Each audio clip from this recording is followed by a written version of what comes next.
If you're over 60 and think eggs are your best source of protein, I need you to watch this video before you make breakfast tomorrow.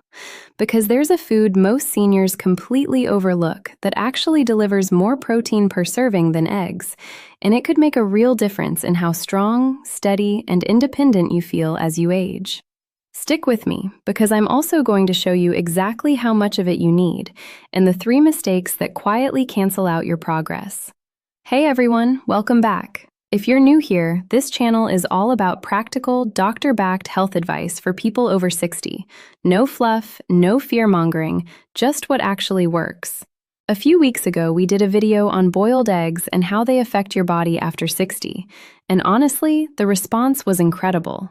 So many of you commented asking, okay, but what else should I be eating for protein?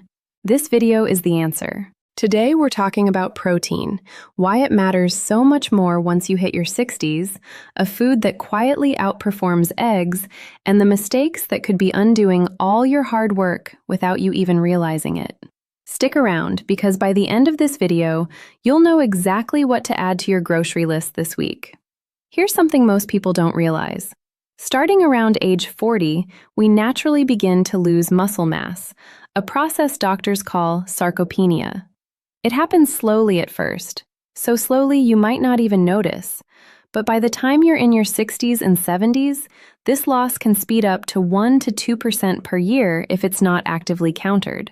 Over a decade, that adds up to a significant amount of strength and muscle simply disappearing. Why does this matter so much? Muscle isn't just about looking strong or lifting heavy things. Muscle is what keeps you balanced on uneven sidewalks. It's what lets you get up from a chair without using your hands. It's what protects you when you trip, because strong muscles react faster and absorb impact better than weak ones. And falls, as many of you already know, are one of the leading causes of hospitalization and loss of independence after 60. Muscle also plays a bigger role than people expect in your metabolism and immune system. It's essentially a reserve tank your body draws on during illness or recovery. The less muscle you have going into a hospital stay or a bad flu, the harder that recovery tends to be. And here's the part that surprises most people. The science actually shows that muscle needs more protein per pound of body weight as you age, not less.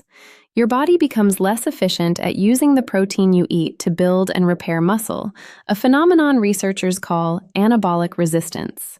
So, the amount of protein that was plenty for you at 35 may not be enough at 65, even if your weight hasn't changed at all. Now, eggs are great, don't get me wrong. One large egg has about 6 grams of protein, and they're packed with choline, vitamin D, and healthy fats. That's exactly why we've covered eggs so much on this channel, and why they deserve a place in your weekly rotation. But here's the catch. If eggs are your primary protein source, you're likely falling short of what your body actually needs. Most researchers recommend somewhere around 25 to 30 grams of protein per meal for adults over 60, enough to meaningfully stimulate muscle repair. To hit that number from eggs alone, you'd need to eat 4 to 5 eggs in a single sitting. Every single meal. That's a lot of cholesterol, a lot of prep, and frankly, a lot of eggs to get through in 1 week.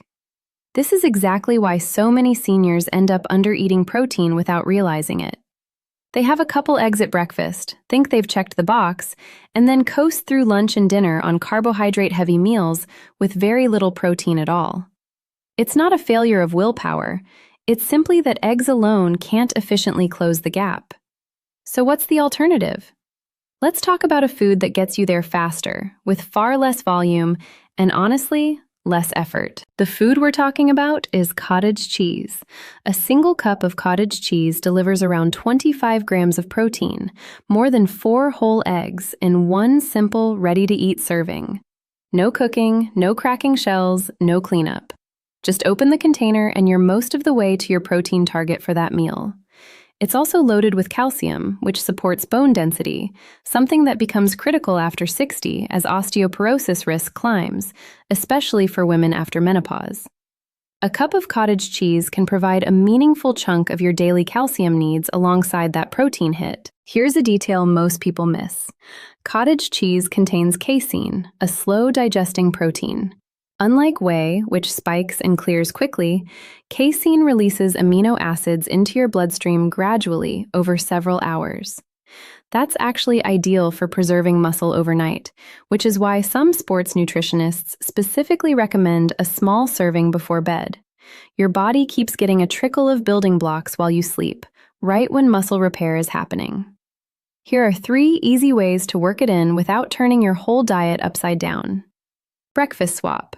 Replace or pair your eggs with a half cup of cottage cheese, topped with berries and a drizzle of honey.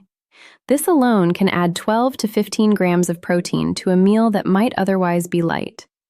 Savory lunch bowl.